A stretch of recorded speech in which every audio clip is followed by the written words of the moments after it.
masih rumah sakit kecil ini, rumah sakit daerah mungkin masih di bawah 1 triliun ya. Di sana beredar uang itu setiap hari, dana itu banyak sekali. Jadi bahkan kalau di rumah sakit kami itu ada 2 bank yang ada di dalam rumah sakit, itu menunjukkan bahwa rumah sakit itu pengelolaan keuangannya sangat-sangat kompleks dan sangat banyak gitu ya. Yang kedua, kenapa harus ada kendali mutu dan kendali biaya? Karena rumah sakit ini adalah padat teknologi. Bahkan kalau kita melihat saat ini, mungkin teknologi kedokteran dan kesehatan itu sangat-sangat up to date, termasuk yang perkembangan teknologinya paling cepat. Gitu ya.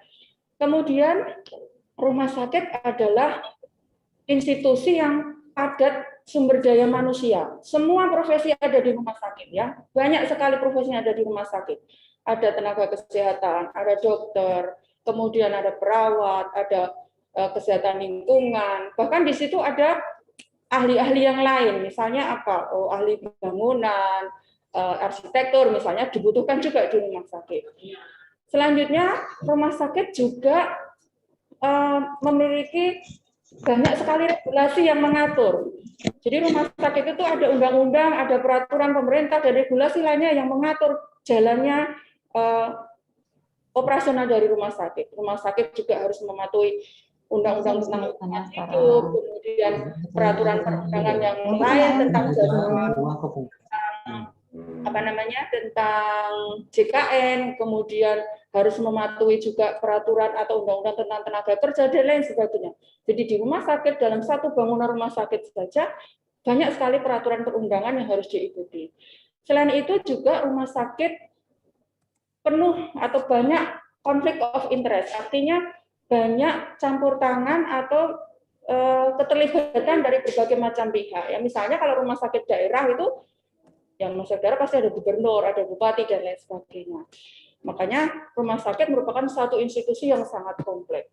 Kemudian rumah sakit adalah organisasi yang sangat dinamis, baik dari segi alurnya, baik dari segi sumber daya manusianya, baik dari segi peralatannya, semuanya dinamis.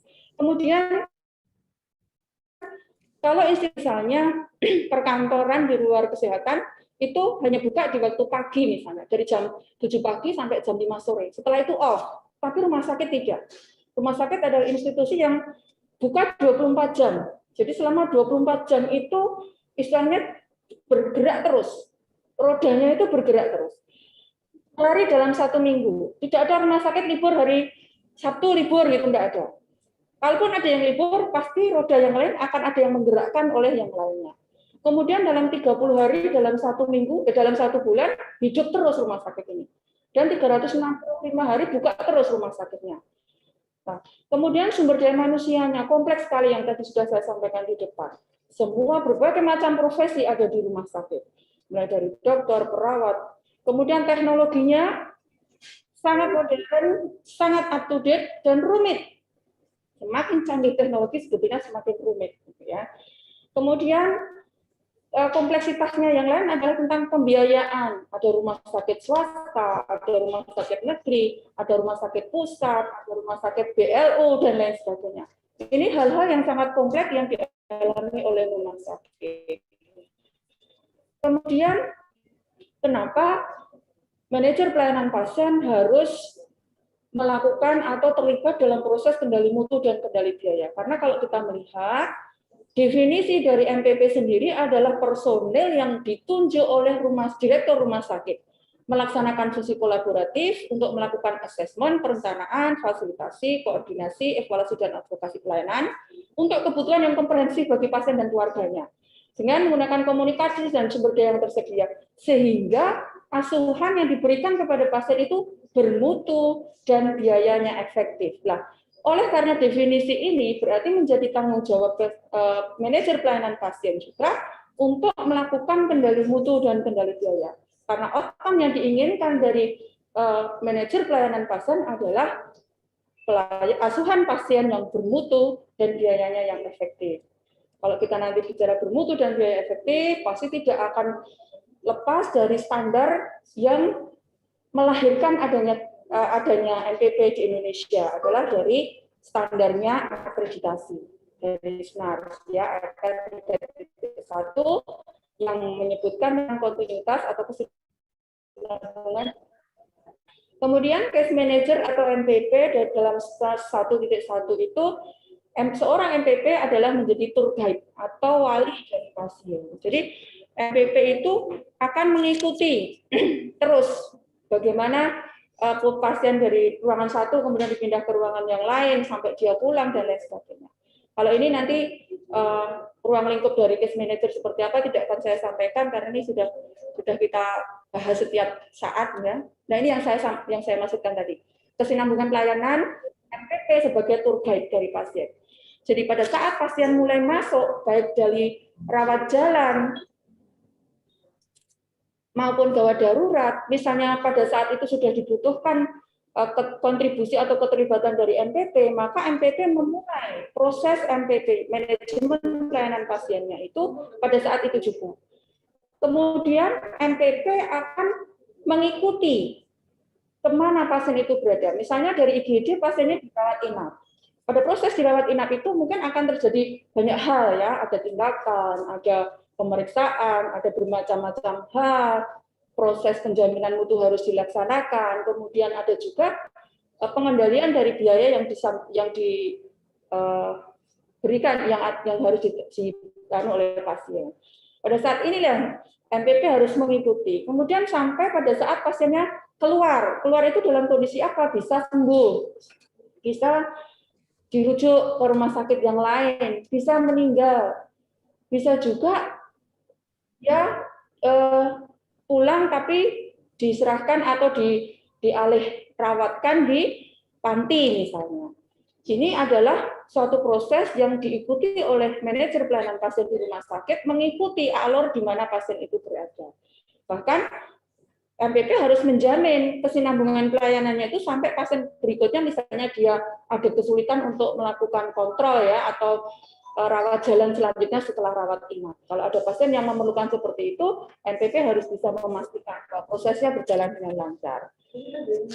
Kemudian kalau bisa kita dalam bentuk perspektif gitu ya, ada perspektif pasien, kemudian ada perspektif rumah sakit. Nah, di mana profesi MPP ini berada? Jadi separuh nafasnya MPP itu ada di pihak pasien dan separuh nafas MPP ada di rumah sakit. Meskipun MPP adalah karyawan dari rumah sakit ya. Artinya bagaimana? MPP menjadi jembatan, menjadi wali, menjadi jembatan antara pasien dengan rumah sakit. Dalam perspektif pasien, dia masuk ke rumah sakit untuk dilakukan perawatan, pengennya sembuh. Kemudian mendapatkan pelayanan yang terbaik. Tidak cemas. Obatnya dilayani dengan baik, membutuhkan informasi yang benar, pelayanannya cepat, diberikan pelayanan oleh orang-orang atau SDM yang kompeten, sarana prasarananya sesuai dengan yang diharapkan.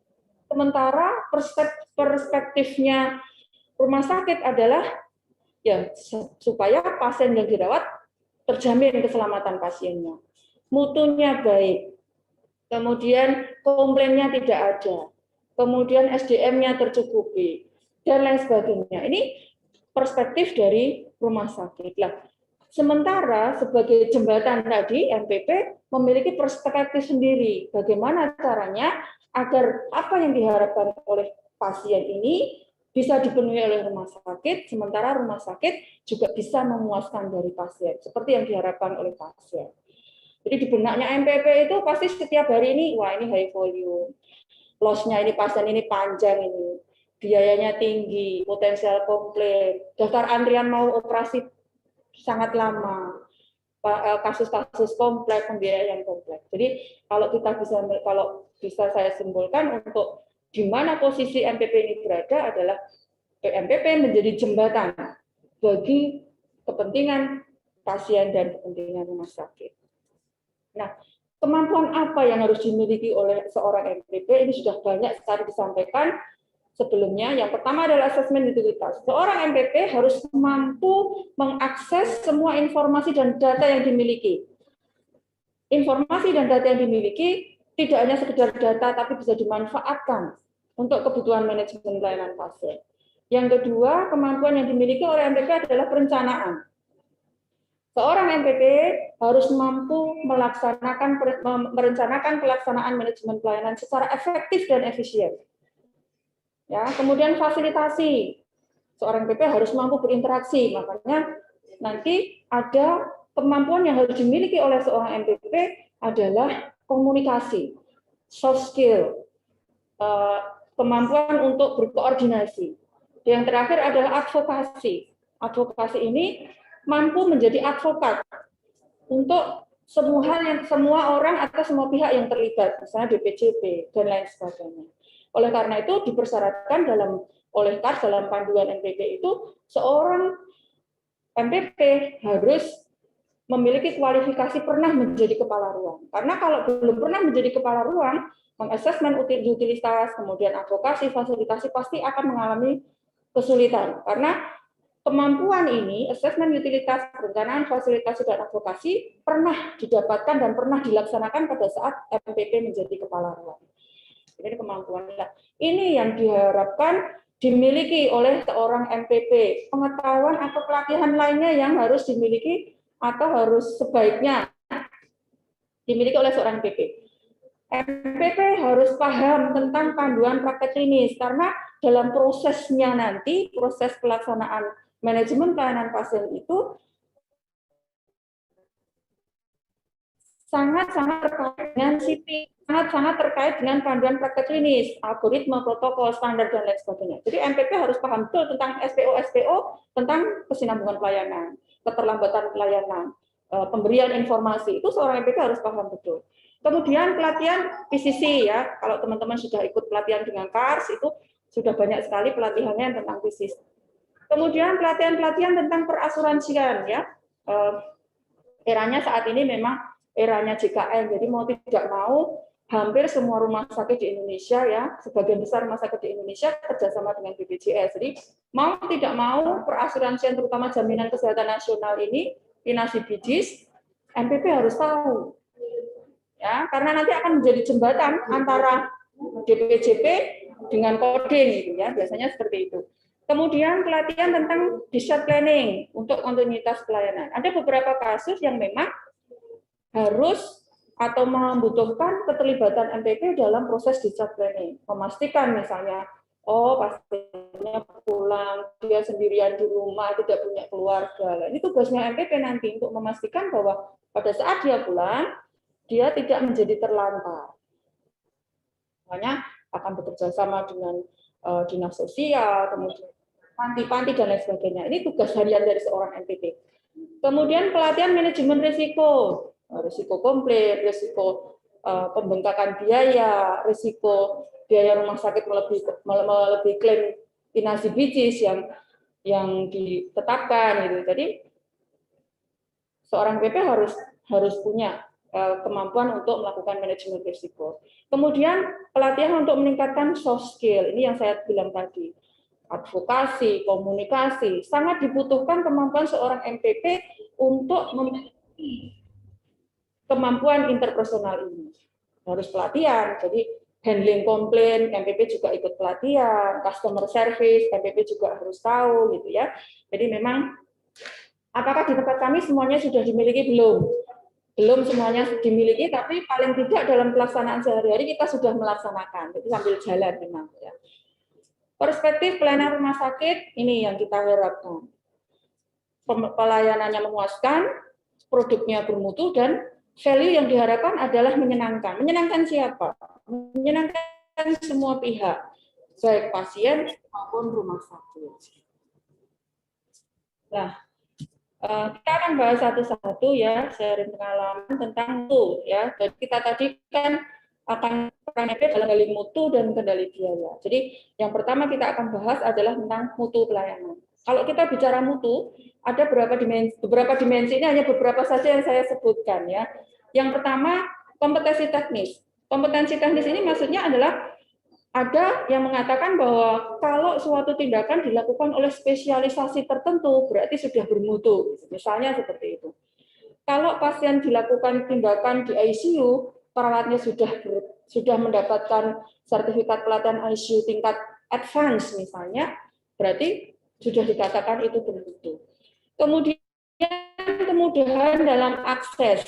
Kalau ke rumah sakit cukup ke IGD, setelah itu ditinggal layani, misalnya seperti itu.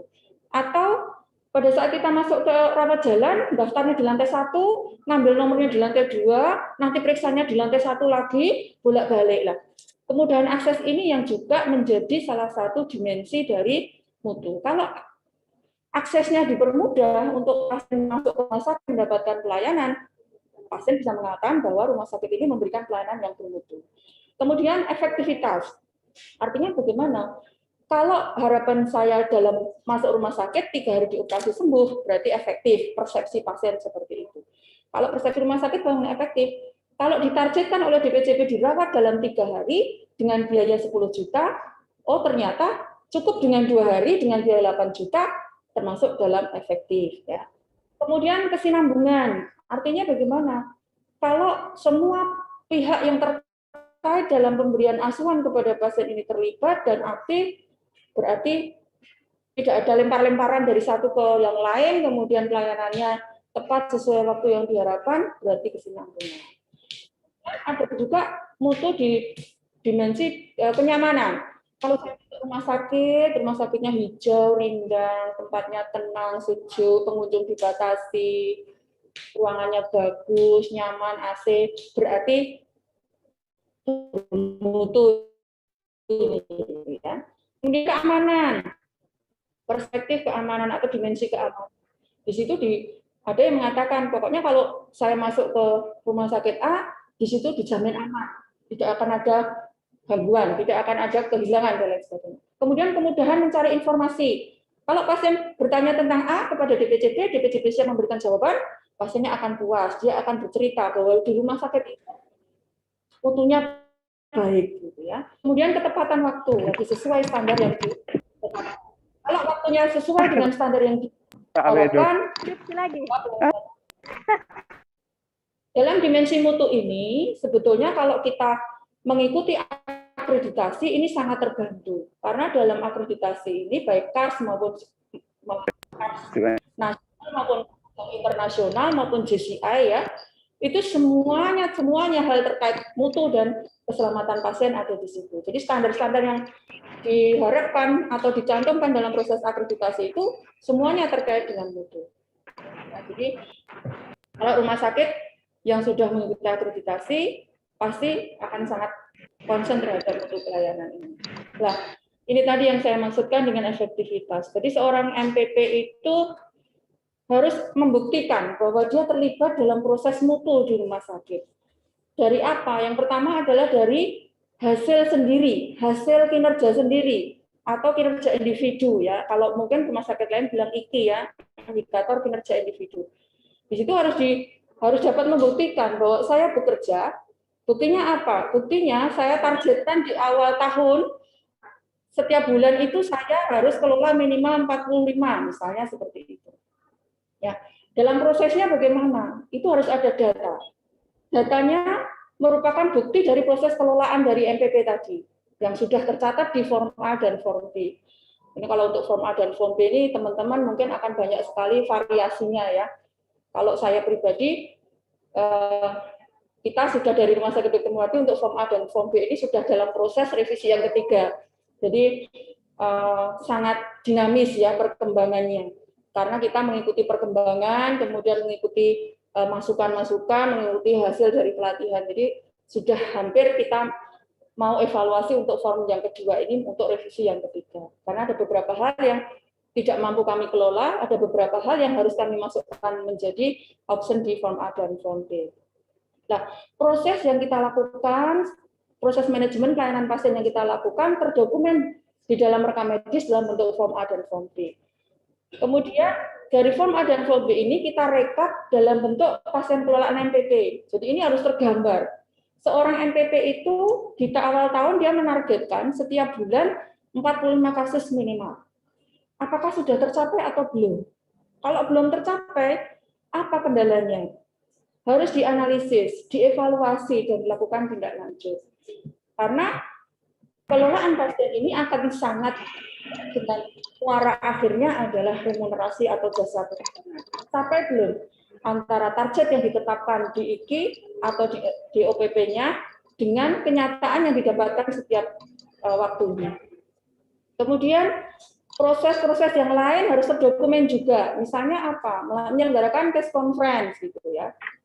Dan tentu saja bukan case manager yang menjalankan gitu ya, bukan MPP yang menjalankan, akan bekerja sama dengan pihak-pihak yang terkait dengan kasus-kasus yang perlu dilakukan pembahasan lebih lanjut. Ini juga harus terdokumen, menjadi bukti bahwa proses koordinasi dan advokasi ini berjalan dan dilaksanakan oleh MPP.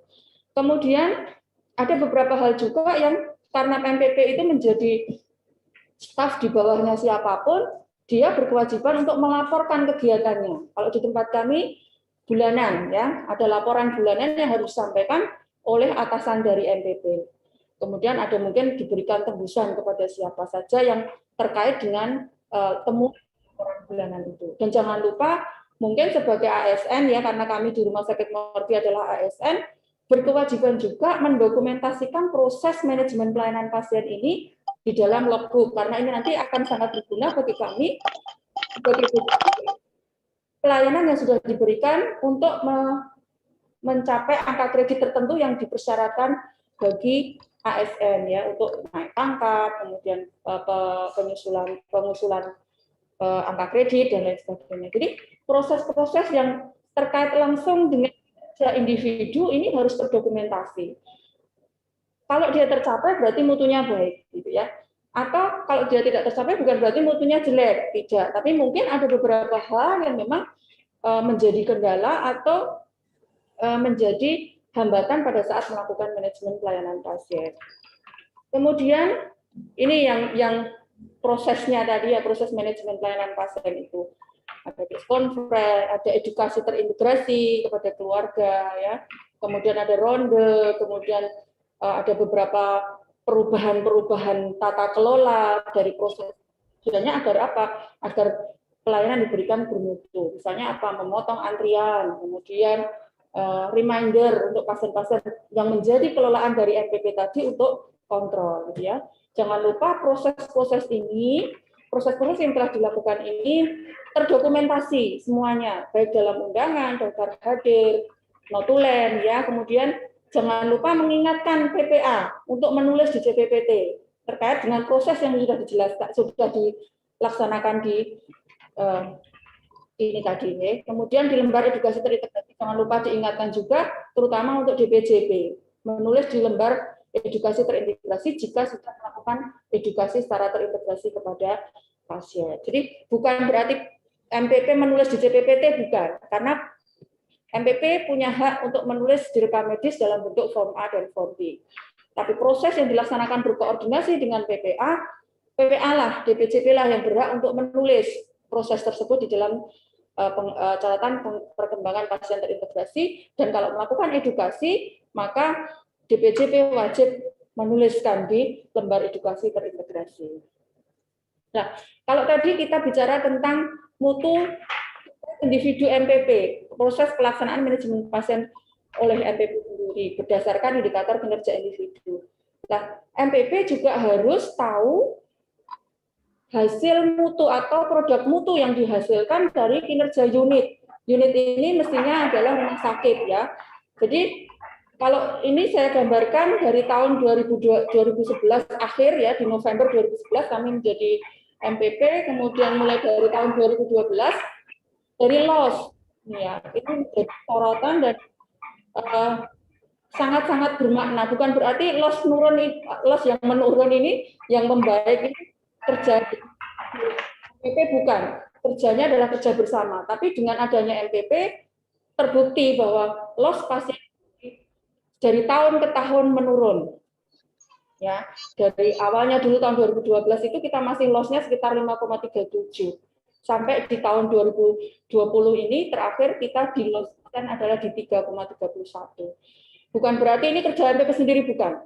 Kerja semua tim di rumah sakit, tapi MPP ada di situ. MPP terlibat di situ, karena MPP bertugas memantau length of stay pasien. Nah, loss-nya ini dilihat dari mana? Pasti dilihat dari clinical pathway-nya, dari CP-nya. Setiap kasus akan berbeda.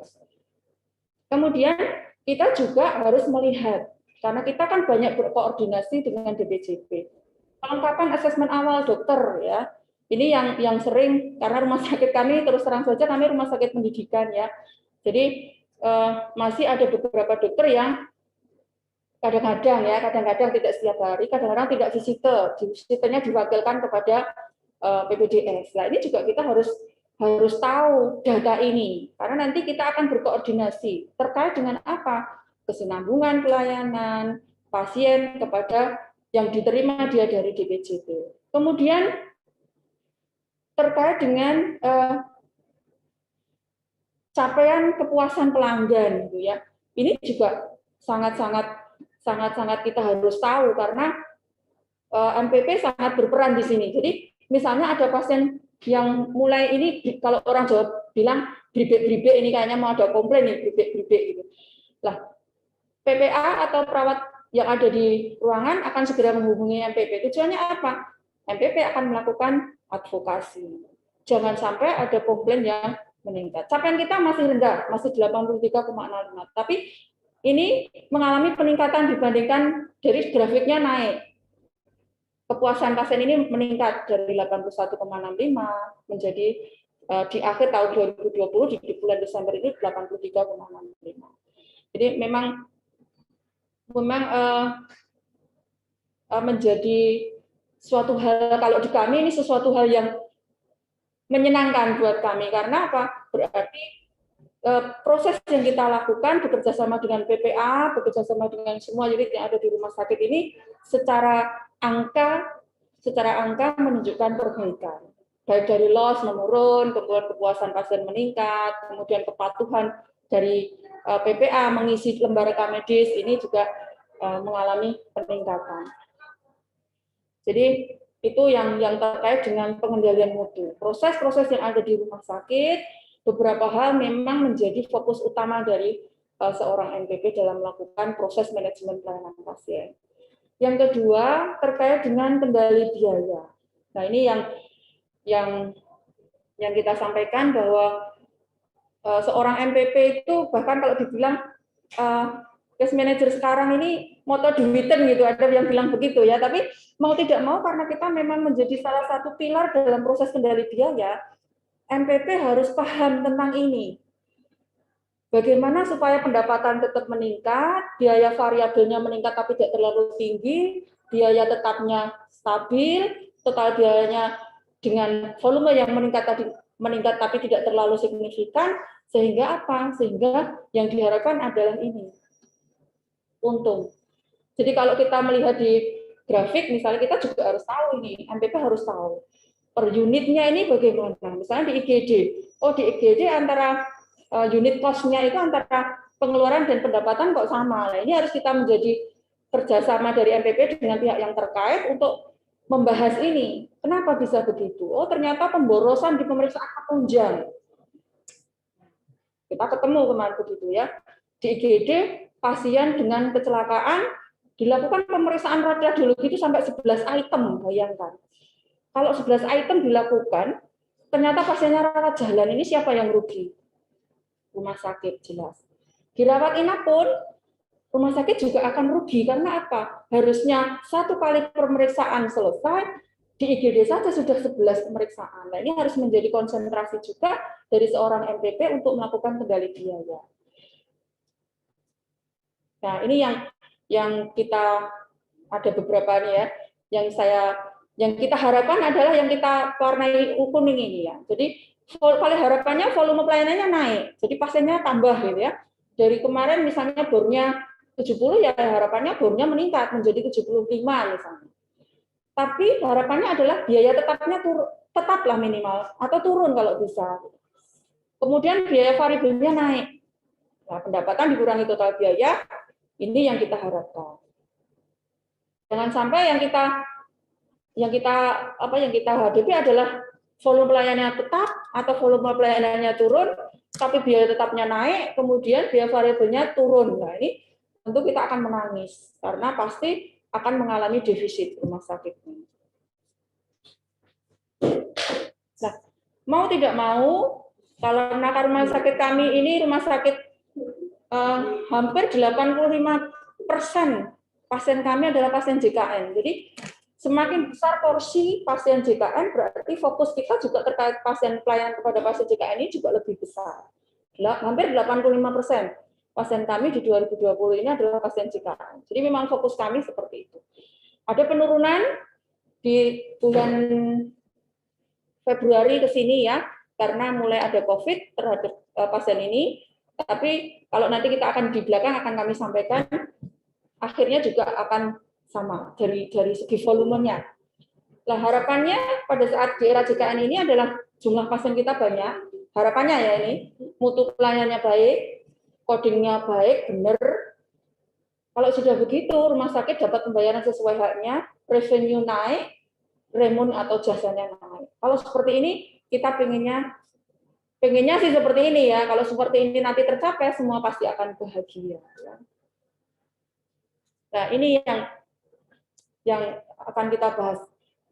Kalau kita membahas cost ya, cost dan revenue, artinya biaya yang dikeluarkan rumah sakit dalam satu pelayanan dibandingkan dengan klaim yang diberikan oleh BPJS.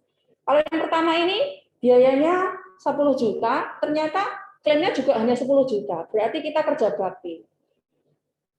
Kita masih digaji enggak? Kalau rumah sakit negeri masih, karena masih dapat gaji sebagai ASN gitu ya. Tapi kalau bayangkan kalau seperti ini rumah sakit swasta, jalan enggak? Pasti tidak akan jalan. Apakah ini yang kita harapkan? Pasti tidak. Yang kedua ini, biaya yang dikeluarkan untuk pelayanan 10 juta. Ternyata klaimnya itu hanya 6 juta. Rugi lah istilahnya kalau kita bicara dagang ya, karena mau tidak mau, sekarang banyak rumah sakit yang badan layanan umum, mau tidak mau membiayai sendiri proses operasionalnya dari pendapatan yang dia dapatkan. Makanya, kalau kos yang dikeluarkan itu lebih besar dibandingkan revenue dari klaim BPJS misalnya, maka rugi. Kalau rugi, bisa saja kalau rumah sakit swasta misalnya pengurangan karyawan, PHK, dan lain sebagainya. Tentu kita tidak ingin seperti itu. Yang kita inginkan adalah yang begini. Jadi, kos yang kita keluarkan atau biaya yang kita keluarkan sedikit, tapi revenue yang kita dapatkan lebih banyak. Nah, supaya begitu bagaimana? Ya, pasti ada beberapa hal atau trik yang kita akan bisa berikan ya. Masing-masing rumah sakit pasti punya trik sendiri gitu ya, punya trik sendiri. Yang penting satu, tidak menyalahi regulasi, tidak fraud. Karena nanti kalau fraud kita sendiri yang akan rugi gitu ya. Tapi memakai jalur-jalur yang benar sesuai dengan standar-standar regulasi yang sudah ditetapkan. Kalau di rumah sakit kami punya sistem namanya Gesana. Gerakan Sadar Ina. Gerakan Sadar Ina CBGs. Gesana ini adalah memahamkan atau memberikan pengetahuan kepada semua staf PPA tentang pentingnya Ina CBGs. Semua staf harus paham. Semua staf harus tahu. Tidak secara mendetail ya, tapi paling tidak harus paham tentang Gesana ini. Gerakan Sadar Ina. Jadi yang tahu Ina CBGs tidak hanya dokter dan koding. Perawat pun harus tahu, bukan secara mendalam, tidak secara mendetail, tapi garis-garis besarnya harus tahu. Karena nanti perawat ini akan menjadi ujung tombak dari pelayanan. Dia yang 24 jam, 7 hari dalam seminggu, 30 hari dalam 1 bulan, dan 365 hari dalam 1 tahun, berhadapan langsung dengan pasien, berhadapan langsung dengan proses pelayanan. Jadi semua staf harus sadar tentang Gesana, gerakan sadar. Jangan sampai bocor, bokek, akhirnya bangkrut. Nah, ini yang kami miliki untuk kendali biaya di rumah sakit, kita punya Gesana, Sadar Ina CBGs. Gesana ini di tempat kami, Gesana ini adalah suatu aplikasi di rumah sakit. Jadi kami punya SIM rumah sakit, di dalamnya ada aplikasi namanya Gesana. Nah, Gesana ini, karena ini kaitannya dengan Ina CBGs, melibatkan keterlibatan petugas coding ruangan. Jadi di rumah sakit kami di setiap unit pelayanan itu ada petugas codingnya, PJRM ya. Selain coding juga dia berfungsi sebagai PJRM dengan basic pendidikan rekam medis. Kemudian Gesana ini membutuhkan koordinasi dan konsolidasi stakeholder, baik itu DPJP, PPJP, dan seterusnya, petugas coding, gitu ya. Nah, fungsinya apa ini? Apa yang menjadi kontribusi dari stakeholder atau DPJP dan lain sebagainya? Adalah kepatuhan dan ketepatan PPA dalam mengentry data di dalam rekam medis maupun di komputer, ya. Jadi di SIM-nya rumah sakit. Jadi setiap hari, setiap saat harus dipastikan. Salah satu tugas dari petugas coding yang ada di luar, kepatuhan dan ketepatan DPJP, PPA, ya, tidak hanya DPJP, ya. Kemudian entry data harus real time di aplikasi ini. Jadi kalau misalnya dokter melakukan tindakan A pada hari ini jam 13, ya selesai tindakan dia harus segera mengentry. Karena nanti akan ada perubahan. Kemudian no undercoding atau upcoding. Jadi jangan sampai ada undercoding dan upcoding. Ini juga salah satu proses yang harus dipahami oleh NPP, ya. Jadi tidak ada reka-reka. Di situ apa adanya. Makanya diperlukan kelengkapan dalam proses dalam berkas-berkas penunjang yang dibutuhkan dalam klaim. Jadi tidak hanya pada saat akhir bingung, ini kurang ini, kurang ini, kurang ini, tidak. Tapi kalau misalnya pasien hari ini dioperasi, ya saat ini juga laporan operasi harus sudah ada. Dan lain aplikasi kami tentang di sana. Nah, ini bentuknya. Jadi di SIM itu kalau kita mengentry satu nomor pasien akan atau ruangan gitu ya, kita akan melihat di situ nama pasiennya siapa, DPJP-nya siapa, loss-nya berapa hari, di situ kelihatan. Loss-nya berapa hari, kemudian biaya rumah sakit saat itu berapa, dan tarif prakodingnya berapa. Itu kita akan kelihatan. Yang menjadi perhatian dari NPP atau manajer pelayanan pasien adalah, pertama pasti kita akan melihat loss. Oh, pasien ini hanya pasien dengan efusi pleura, tidak ada yang lain ya, misalnya hanya efusi pleura. Oh, di PPK disebutkan bahwa efusi pleura dirawat maksimal 12 hari. Pasien ini kok loss-nya sudah 16 hari. Lah ini menjadi warning dari MPP bahwa ini menjadi kasus kelolaan MPP. Kemudian dari ke sana ini di SIM ini akan kelihatan juga biaya rumah sakit sampai hari ini berapa dan tarif prakoding pada saat itu berapa. Nah, ini yang akan kita butuhkan keterlibatan langsung dengan petugas coding. Kita akan lihat di belakang itu tanggal coding terakhir berapa, tanggal berapa. Oh, hari ini tanggal 5, ternyata coding terakhir itu tanggal 16. Wah, ini kita harus koordinasi dengan petugas coding di ruangan untuk mengupdate codingnya. Siapa tahu ada perubahan tindakan, ada perubahan diagnosa, ada penambahan pemeriksaan diagnostik yang mungkin bisa merubah dari inasibitisnya. Ya. Nah ini nanti di akhir bagian ke sana itu di lembar terakhir itu akan ada diagnosanya, ICD-10-nya, dan ICD-9 tindakannya. Ya. Nanti munculnya tadi ya, ini penjabaran dari yang di awal tadi. Nah, ini yang menjadi senjata kami di Rumah Sakit Dr. Muardi terkait dengan kendali biaya. Jadi proses-proses ini harus dipahami, harus segera dikomunikasikan dengan pihak-pihak yang terkait, baik DPJP, baik petugas coding, atau mungkin kita konsultasi dengan atasan atau pihak manajemen rumah sakit yang lain. Nah, peran manajer pelayanan pasien di Rumah Sakit Muardi seperti apa? Jadi kalau kita melihat peran, pasti advokasi dengan stakeholder ya. Ada beberapa hal yang memang harus kita konsultasikan, harus kita mintakan kebijakan dari atasan, dari pihak manajemen rumah sakit. Nah, misalnya yang terakhir adalah perubahan di tarif tindakan dan pelayanan. Jadi ada beberapa tarif yang sudah ditetapkan terhadap satu tindakan, ternyata kita melihat di klaimnya itu lebih sedikit dari tarif yang sudah ditetapkan. Nah, akhirnya kita mengusulkan ini mengusulkan kepada manajemen rumah sakit, mengusulkan pada manajemen rumah sakit untuk mengkaji ulang hal ini. Apakah tarif ini layak kalau dibandingkan dengan klaim yang sudah diberikan oleh BPJS? Nah, ini akhirnya ada beberapa hal, ada beberapa tindakan yang sedang dalam proses pengajuan pengusulan tarif ulang. Karena memang tarif ini kalau di kami ada pergubnya, jadi mau tidak mau memang prosesnya agak lebih panjang. Yang bisa kita lakukan apa ya? Tadi mengendalikan biaya-biaya penyertanya. Kalau memang klaimnya lebih rendah dibandingkan dengan tarif yang sudah ditetapkan, tidak bisa kita ubah sewaktu-waktu, itu tidak bisa, karena perubahan tarif atas persetujuan gubernur. Oleh karena itu, yang kita lakukan adalah mengurangi beban biaya di penunjang yang lainnya. Kemudian mengendalikan overtreatment atau undertreatment.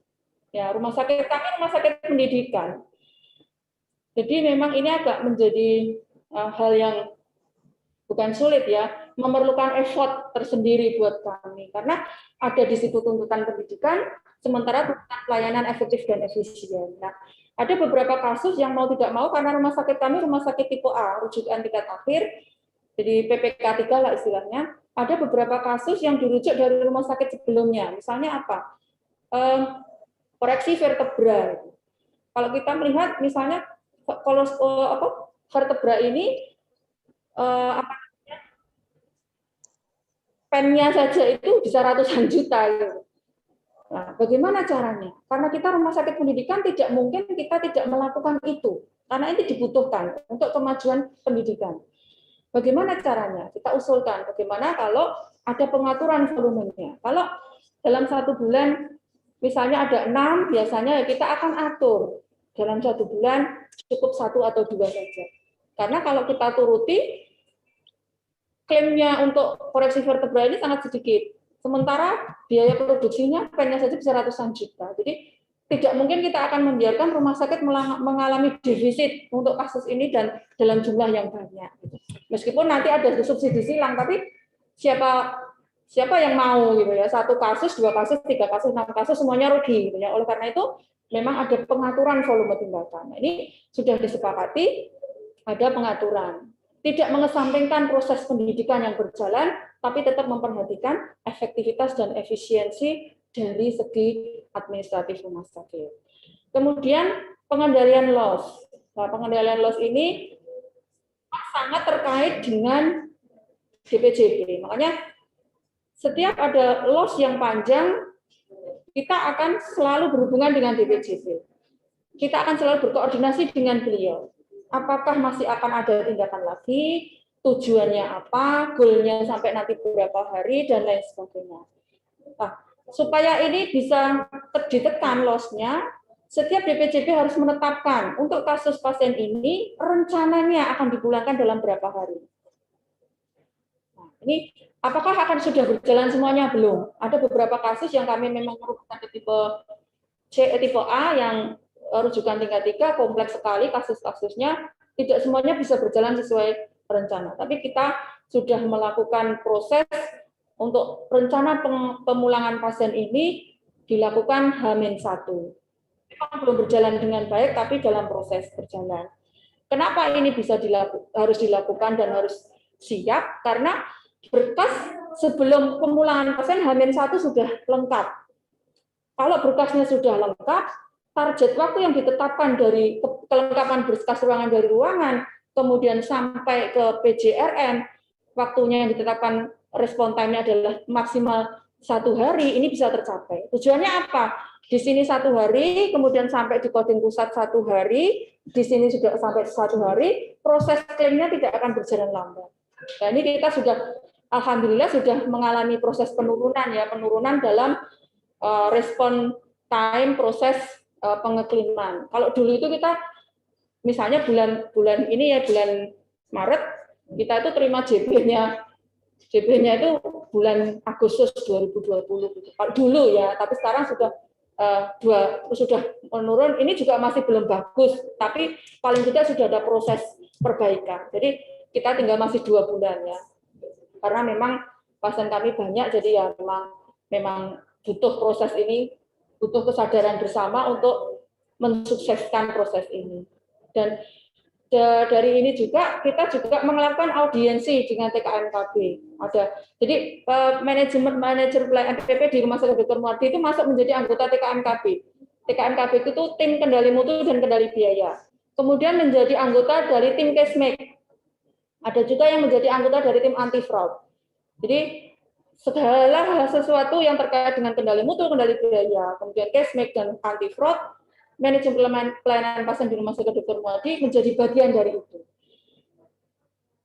Nah, kemudian juga melakukan audiensi dengan BPJS ya. Beberapa kali kita melakukan audiensi dengan BPJS ya, dengan hal-hal yang terkait dengan klaim ya. Bahkan ada beberapa kasus yang kita sudah goal dengan BPJS, ada audiensinya dengan pendapat, klaim bisa sampai, pernah kita bisa mencapai klaim maksimal 248 juta. So, ya. Ini memang dibutuhkan suatu effort yang luar biasa, keterlibatan dari semua pihak.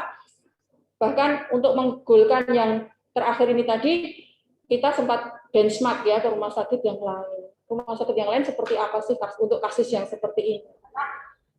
Kadang-kadang memang ya dibutuhkan suatu inovasi dari rumah sakit untuk meningkatkan dari proses klaim dari BPJS. Nah, ini yang beberapa hal yang kita lakukan di rumah sakit. Nah, ini yang mungkin gambaran sekilas ya, gambaran sekilas saja.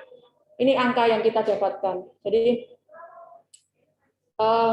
data klaim ada penurunan di April 2020. Ya, ini data klaim tahun 2020. Ini MPP juga harus tahu. Karena dengan ini kita akan melihat kenapa di tahun ini kita turun. Kenapa di sini loss-nya jadi meningkat. Ini MPP harus tahu, karena ini terkait dengan pekerjaan dia sehari-hari.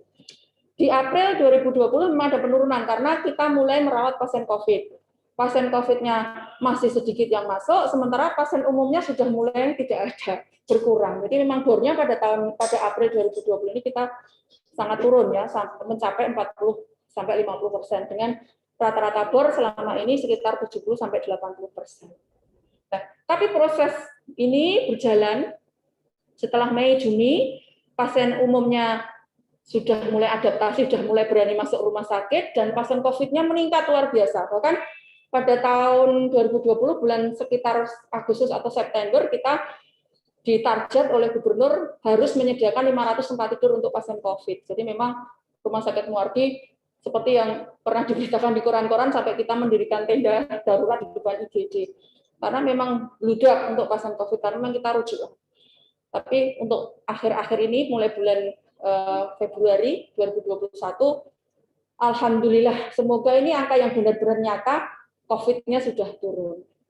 Nah, klaimnya naik, meningkat drastis, baik klaim pasien BPJS maupun klaim COVID ya. Jadi kalau kita mengelola pasien COVID, sebetulnya kalau kita kelola dengan benar harusnya untung ya, karena klaimnya itu sangat tinggi.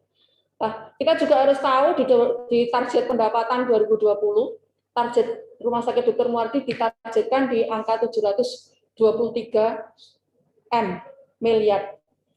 Tapi capaian kita sampai bulan Desember 932 M. M ya, nolnya ada 12. Itu bentuknya seperti apa saya nggak tahu, tahunya cuma angka saja. Jadi kalau ini dibandingkan dengan rumah sakit yang besar pasti sangat kecil nilainya. Tapi ini menjadi gambaran bahwa MPP menjadi salah satu pilar untuk menaikkan target pendapatan dan meningkatkan klaim dan mengurangi loss. Ini yang ingin saya sampaikan kepada teman-teman MPP semua, bahwa keberadaan MPP ini sangat-sangat dibutuhkan di rumah sakit. Terutama dalam hal apa? Kendali mutu dan kendali biaya. Makanya seorang MPP di rumah sakit harus memiliki kemampuan-kemampuan yang sudah saya sampaikan di depan tadi. Pelatihan-pelatihan apa, skill-skill apa yang harus dimiliki oleh MPP. Agar apa? Agar proses kendali mutu dan kendali biaya di rumah sakit bisa berjalan sesuai yang diharapkan. Atau bahkan mungkin bisa melebihi. Jadi mungkin itu yang bisa saya sampaikan, pasti akan sangat banyak kurangnya. Tapi saya berharap apa yang saya sampaikan ini bisa menjadi gambaran untuk teman-teman apa yang sudah kami lakukan di Rumah Sakit Dr. Muardi terkait pengendalian mutu dan pengendalian biaya di rumah sakit. Dan harapannya adalah profesi sebagai MPP ini menjadi salah satu yang dicari kalau dia tidak ada. Bahkan ada beberapa kali rapat ya, kita rapat itu kalau MPP-nya nggak ada, rapatnya nggak jadi gitu ya. Itu harapannya seperti itulah. Semoga nanti keberadaan teman-teman bisa seperti itu. Kami juga berharapnya seperti itu ya. Jadi kalau tidak ada ditanyakan. Menjadi kekangenan di rumah sakit untuk apa? Untuk meningkatkan, untuk melakukan proses kendali mutu dan kendali biaya. Mungkin itu yang bisa saya sampaikan. Mohon maaf, pasti banyak kekurangan. Selamat siang. Assalamualaikum warahmatullahi wabarakatuh. Saya kembalikan pada Dr. Fitri. Monggo, Dr. Assalamualaikum warahmatullahi wabarakatuh. Terima kasih Bu Siti Wahidatur Rohmah atas pemaparan materinya pada siang hari ini yang sangat menarik sekali. Baiklah, Bapak Ibu, pastinya sudah tidak sabar ini ya, sudah tidak sabar. Yang mau bertanya pasti sudah mengumpulkan pertanyaannya gitu jauh-jauh waktu dari sejak awal tadi gitu. Mungkin bisa menyampaikan materi, menyampaikan pertanyaannya satu demi satu. Karena ini saya lihat di forum chat ini belum ada, mungkin bisa disampaikan secara lisan.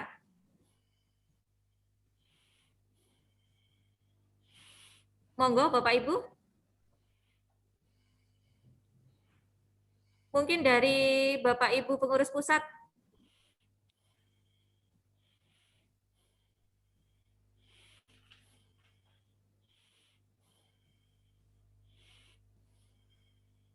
Belum ada? Saya boleh bertanya, Ibu? Ya, boleh. Silahkan, Bu Dokter. Iya. Ya, Dokter Louis, silahkan dokter. sebetulnya tidak bertanya sih ya. Terima kasih atas waktunya. Presentasinya sangat bagus sekali, luar biasa. Dan ini saya kaitkan dengan PMKP ya, Ibu ya, Ibu presentan. Ya, dengan PMKP. Dokter Louis lagi menjelaskan. Ya, bukan menjelaskan. Ya, karena di PMKP itu kan ada analisa kendali mutu, kendali biaya untuk prioritas pelayanan klinis yang dipilih rumah sakit. Dan rumah sakit itu kan sering kesulitan gitu ya. Kesulitan apa sih maksudnya kendali mutu, kendali biaya? Bagaimana sih membuatnya? Padahal saya suka sampaikan bahwa melalui clinical pathway nanti itu bisa ada dengan apa? Tarif JKN-nya itu kan bisa dianalisa. Saya suka bilang begitu ya, tapi tidak kayaknya belum ada link antara PMKP dengan komite mutunya dengan MPP ya. Tapi dengan presentasi ini mudah-mudahan saja link itu yang di rumah sakit Ibu ini bagus ya, Ibu juga anggota komite mutu. Mungkin bisa dijelaskan sedikit Ibu terkait dengan kendali biaya, kendali mutu untuk prioritas pelayanan klinisnya di rumah sakit Muwardi. Oke. Ya. Cukup dokter? Ya, cukup, ya. Terima kasih Dokter Louis. Mungkin bisa langsung dijawab oleh Bu Ida. Silakan. Terima kasih Dr. Louis. Kebetulan kami menjadi anggota komite mutu rumah sakit, juga ada beberapa dari teman-teman manajer pelayanan pasien di rumah sakit Muwardi yang menjadi anggota tim mutu. Jadi tapi memang tidak saya tampilkan di sini, Dokter. Untuk data-data itu kita juga setiap saat diundang untuk misalnya fokus pelaksanaan dari kendali mutu dan kendali biaya yang dimasukkan di KMKP ini di kasus apa gitu. Misalnya kalau tahun kemarin kita di kasus STEMI ya Mbak, kalau tidak salah nih, STEMI. Saya karena saya tidak langsung jadi tim mutu, tapi ada beberapa teman yang ikut. Itu kita dilibatkan di situ proses itu. Jadi misalnya ada beberapa indikator mutu dari unit yang terkait dengan indikator mutu utama rumah sakit. Kemudian kita sudah mulai ada tim kendali mutu, kendali biaya yang mulai mengecunkan ini, menyambungkan apakah dari proses yang dilaksanakan menjadi indikator prioritas ini dari segi pembiayaannya seperti apa. Ini sudah kita mulai bahas, Dokter. Untuk tahun ini kita masih berfokus pada kasus-kasus jantung. Jadi memang saat ini sudah beberapa kali dibahas terkait dengan pembiayaannya dari proses ini. Mungkin baru itu yang kami saat ini lakukan, Dokter. Tapi untuk ngecunkan ini belum sepenuhnya menjadi data yang bisa kita tampilkan datuk itu belum match gitu dokter, karena ada beberapa hal yang tadi kita sampaikan, misalnya untuk kasus-kasus jantung ini obat-obatnya itu kan mahal sekali gitu. Sementara dari rumah sakit menetapkan ini menjadi indikator prioritas. Sementara kalau kita lihat dari klaim, kalau pasiennya itu sih kita masih untung gitu dok. Tapi untuk pasien-pasien kelas 2 dan kelas 3 itu kita rugi. Istilahnya kalau kita bicara untung dan rugi, kita rugi gitu. Jadi kita masih dalam proses. Yang bisa kita lakukan saat ini adalah mengurangi volume tadi, karena kita juga rumah sakit pendidikan tidak mungkin tidak melaksanakan. Jadi kita kurangi volumenya, misalnya untuk kelas 3 kita batasi berapa kali, untuk kelas itu yang mungkin bisa saya sampaikan dokter. Mungkin yang dimaksudkan dokter Lui seperti itu atau bukan ya dokter? Ya seperti itu. Jadi memang yang prioritas itu kan high risk high cost ya. Jadi pasti risikonya tinggi dan biayanya mesti mahal. Karena itu kendali mutu dan kendali biayanya sangat penting. Jadi kalau MPP bisa berperan di situ gitu ya, bisa lebih eksis gitu maksud saya di mutu, di komite mutunya ya, itu kan akan lebih bagus. Karena sekarang sering kalau pelatihan-pelatihan itu pertanyaannya itu bagaimana melakukan kendali mutu dan kendali biaya. Jadi kelihatannya tidak ada link antara MPP-nya dengan komite mutunya gitu. Jadi mohon yang hadir juga ini yang hadir kan MPP semuanya ya. Nah, bisa lebih eksis melakukan komunikasi dengan komite mutu, bisa membantu komite mutu untuk kendali mutu dan kendali biaya untuk pelayanan prioritas. Itu saja. Terima kasih Bu Ida jawabannya. Terima kasih Dr. Lui atas tanggapan dan pertanyaannya. Ya, ini sudah menanti 2 pertanyaan sementara dari Rumah Sakit Umum Pusat Karyadi. Ini teman-temannya Pak Ketua Umum IMPI. Mohon izin bertanya, jika terjadi keinginan pasien berlama-lama di rumah sakit, padahal sudah sembuh dengan alasan biaya sendiri, bagaimana? Monggo Bu Ida.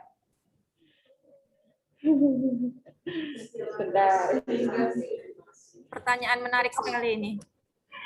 Pertanyaan yang tidak terduga. Tapi kita pernah juga seperti ini ya. Ada pasien yang merasa dia itu belum sembuh sebetulnya. Tapi sebetulnya dari DPJP berdasarkan hasil pemeriksaan klinisnya dia juga sudah baik. Nah, biasanya kalau ada kasus seperti ini, MPP dipanggil. Dipanggil untuk apa? Advokasi. Jadi kita akan mendengarkan. Kita akan mendengarkan, pasien akan menyampaikan apa yang menjadi kesulitan atau menjadi hambatan pasien tidak mau pulang. Karena ruangannya di Karyadi bagus, jadi dia nyaman gitu ya. Jadi itulah tadi fungsi dari MPP sebagai wali ya, wali dari pasien. Kita akan datang ke pasien, kita akan dengarkan apa hambatannya dia tidak ingin pulang atau dia tidak mau pulang. Oh, setelah kita tahu hambatannya, kita akan memberikan alternatif kepada pasien ini. Biasanya dengan pendekatan seperti ini berhasil. Biasanya. Dan selama ini memang berhasil. Jadi memang perlu ada hubungan yang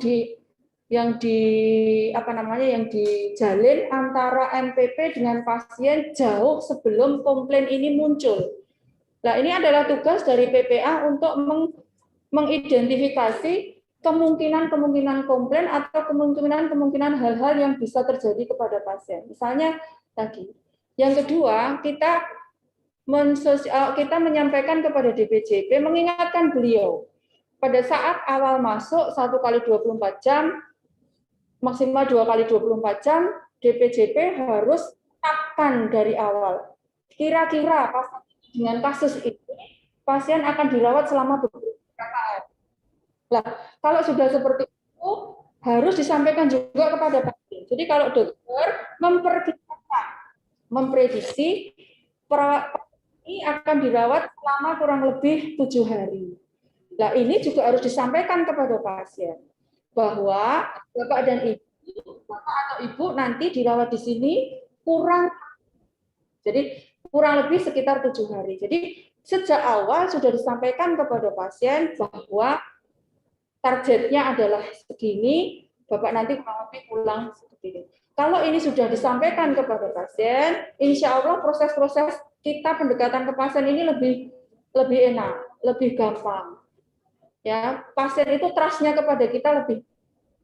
Mungkin itu yang share pengalaman kami seperti ini. Mungkin dari teman-teman yang lain juga pasti punya trik tersendiri ya. Tapi kalau di tempat kami seperti itu. Kami juga sampaikan bahwa kalau pasien mau bayar umum ya itu pasti kita juga akan sampaikan. Kalau sejak awal Bapak pakai BPJS, tidak mungkin kami putus menjadi umum. Ini nanti akan jadi temuan. Kalau temuan seperti ini nah ini kita akan sampaikan. Kita harus paham proses-proses regulasi yang mengatur tentang proses ini. Misalnya tentang apalah gitu ya, kita harus sampaikan kepada pasien. Mungkin itu yang bisa saya sampaikan. Intinya adalah pencegahan itu pencegahan dini lebih baik daripada menghandle masalah di akhir. Terima kasih. Boleh di-share Bu Ida, poin-poin apa pada saat MPP itu menyampaikan edukasi terkait pasien yang tidak mau pulang ini ya, dalam tanda kutip itu, poin-poin apa sehingga penyampaian yang diterima pasien itu kesannya bukan mengusir, tetapi kesannya adalah menyenangkan sekali bahwa aku lebih baik pulang daripada di sini gitu. Monggo Bu Ida. Karena MPP sebagai karena MPP tadi sudah saya bilang, MPP adalah wali dari pasien. Proses pendekatan yang dipakai MPP mungkin akan berbeda dengan PPA. Jadi kita berada seolah-olah kita itu ada di pihak pasien. Ya, kita akan sampaikan kalau Bapak tetap di sini adalah bentuknya kelihatannya bagus, kelihatannya nyaman, tapi rumah sakit ini adalah ruang atau tempat yang penuh dengan infeksi misalnya. Bukan kita menakut-nakuti dia ya, tapi pada saat awal kita harus ada trust dulu dengan pasien. Jadi pasien itu harus mempercayai kita dulu. Harus menganggap kita itu berada di pihak mereka. Kita berada di pihak mereka, kita akan menyampaikan hal-hal yang kemungkinan kalau pasien ini tidak pulang. Satu itu. Yang kedua tadi, ada regulasi tertentu yang tidak memungkinkan untuk memutus dari pasien BPJS menjadi umum, dia bayar sendiri. Tidak ada, karena sekarang itu online ya, apa data kita itu sudah terbaca sepenuhnya di BPJS. Jadi poin-poinnya seperti itu. Yang kalau boleh saya bilang adalah upaya kita untuk menjadi advokat bagi pasien dulu. Jadi kita harus membina trust dulu dengan pasien, baru kita akan masukkan apa yang menjadi keberatan dari rumah sakit, bukan berarti tidak boleh ini, tidak boleh ini, tidak. Tapi kita akan menyampaikan, kemudian memberikan alternatif. Mungkin itu, Dr. Fitri. Oke, terima kasih. Berarti kata kuncinya ada di trust, advokat, sama poin-poin yang menjadi keberatan rumah sakit. Nggih. Baik, yang ketiga pertanyaannya adalah dari Ibu Elin Prasetyani dari RSUD Kota Madiun. Untuk pasien ICU seringkali ditemukan biaya yang tinggi, los panjang, sementara kondisi pasien belum membaik. Langkah apa yang dilakukan oleh MPP? Ini makanan saya sehari-hari. Jadi sebetulnya kalau kita mau berhitung, pasien yang dirawat di IP sesuai dengan sesuai dengan CP yang ditetapkan, rumah sakit harusnya tidak rugi. Karena IP itu klaimnya tinggi. Tadi saya sampaikan, klaim kita ada pasien yang sampai 248 juta, klaim dari BPJS. Itu salah satu caranya adalah kita betul-betul melihat kondisi pasien, koordinasi dengan BPJS. Kita melihat di borangnya klaim itu seperti apa sih yang dikehendaki, di pasien ini ada atau tidak. Kalau di pasien ini ada, kita tinggal melampirkan atau melengkapi berkas-berkasnya. Jadi antara klinis dengan kebutuhan klaim itu sesuai. Bukan kita berarti upcoding, bukan. Tapi kadang ada beberapa hal, karena orang-orang coding itu bukan DPJP, bukan perawat yang tahu kondisi pasien betul. Dia hanya melihat di catatan. Dia hanya melihat di rekam medisnya pasien saja. Harusnya kalau secara rata-rata pelayanan di intensif itu adalah pelayanan yang menguntungkan. Beda cerita kalau di intensif tapi loss-nya panjang. Nah, loss panjang karena apa dulu kita akan melihat. Loss panjang kalau dia pakai ventilator lebih dari 96 jam, itu klaimnya tinggi karena itu severity levelnya 2 ya. Severity level 2. Kemudian kalau kita bukan mensiasati ya, kita melihat juga kondisi pasien. Kalau dia tidak bisa lepas dari ventilator lebih dari 96 jam, kemudian diperkirakan dia tidak bisa lepas dari ventilator, salah satu upaya agar dia tidak terjadi infeksi yang berkelanjutan, terutama infeksi di saluran jalan nafasnya, maka salah satu caranya adalah dengan dilakukan tracheostomy. Tracheostomy ini adalah keuntungan bagi pasien adalah mengurangi risiko terjadinya infeksi atau sepsis. Nah, keuntungan bagi rumah sakit dengan adanya tracheostomy atau pemasangan PDT itu severity levelnya bisa menjadi 3. Tadi bisa di tempat kami bisa sampai, karena rumah sakit kami rumah sakit tipe A ya. Jadi klaimnya itu bisa sampai 248 juta. Itu salah satu trik. Tapi apakah di Muardi ada pasien yang lama sekali? Ada. Bahkan ini sudah ulang tahun yang ke-8. Ada pasien kami yang 8 tahun dengan ventilator, sadar penuh, tapi dia pakai ventilator. Dan saat ini masih dirawat di rumah sakit. Nah, itulah di awal saya cantumkan bahwa rumah sakit ini adalah organisasi yang konflik of interest-nya tinggi, apalagi kami rumah sakit daerah. Di situ ada DPRD yang terlibat, ada macam-macam gitu ya. Nah, tapi bagaimana upaya kita agar kejadian yang sama ini tidak terlanjur lagi, ada kejadian yang baru lagi. Karena kemarin ada beberapa kasus yang dari awal kita edukasi. Ya, dari awal kita edukasi sampai kemudian dia bisa pulang dengan membawa ventilator. Belajar itu lagi belajar, bukan main HP. Upaya yang kita lakukan agar apa? Agar kejadian yang sudah terlanjur ini dari 8 tahun yang lalu mondok di ICU dengan ventilator ini tidak terjadi lagi. Karena yang 8 tahun ini sudah tidak mungkin lagi kita pulangkan. Karena nanti ada DPR, ada macam-macam itu yang manajemen juga tidak berani untuk memulangkan. Mungkin itu yang bisa saya sampaikan, Bu Erlin. Terima kasih. Pertanyaan untuk yang berikutnya dari Bapak Epri Mulyo dari RSIA Muslimat Jombang. Langkah apa yang dilakukan oleh MPP jika ada pasien readmisi atau BPJS pada waktu pasien datang di IGD? Monggo Bu Ida. Ya, tentang readmisi ini kita memang satu kendala yang sering juga kita jumpai. Jadi yang penting kita paham dulu readmisi itu apa. Readmisi itu artinya pasien itu datang dengan kasus yang sama pada saat dia datang sebelumnya. Misalnya di tempat kami juga sering terjadi seperti itu. Misalnya apa, pasien-pasien CKD itu readmisinya sangat tinggi.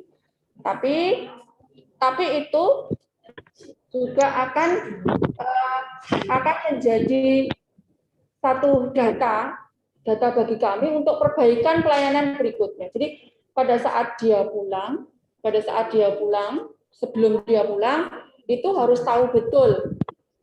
Harus kita bekali, kita harus koordinasi dengan PPA. Misalnya apa? Kalau terjadi kondisi seperti ini, Bapak harus bagaimana? Kalau kondisi seperti ini, Bapak harus bawa apa? Gitu. Tidak harus segera langsung ke rumah sakit. Karena memang kalau readmisi kita tidak dibayar. Nah, kedua, kita berkoordinasi dengan, nanti kita akan banyak berkoordinasi dengan IGD ya. Jadi untuk kasus-kasus tertentu mungkin masuknya dengan diagnosa yang lain atau keluhan yang lain. Jadi memang ini menjadi didikan bagi kita tentang readmisi. Nah, memang ya terus terang tidak akan dibayar kita kalau ada di readmisi. Istilahnya kalau di tempat kami diunting, dijadikan satu dengan proses pelayanan sebelumnya. Jadi memang, tapi paling tidak data-data readmisi ini harus menjadi data atau informasi yang harus diketahui oleh semua pihak yang terkait, terutama bagian mutu, entah nanti mutu medis, mutu keuangan ya, harus kita istilahnya kita cari akar masalahnya. Kenapa readmisi kita tinggi? Apakah proses sebelumnya yang tidak sesuai, atau memang ada kesulitan atau hambatan pada saat pemberian pelayanan atau pelayanan kita yang tidak tuntas, sehingga pasien datang lagi sebelum 1 minggu dengan kasus yang sama. Dari admisi, ya mau bagaimana lagi, kita tidak mungkin menolak pasien. Tapi kita akan melakukan inovasi. Inovasinya apa? Kita lihat, apa betul dia datang dengan kasus yang sama. Mungkin itu yang bisa saya jawab, Bu Fitri. Terima kasih.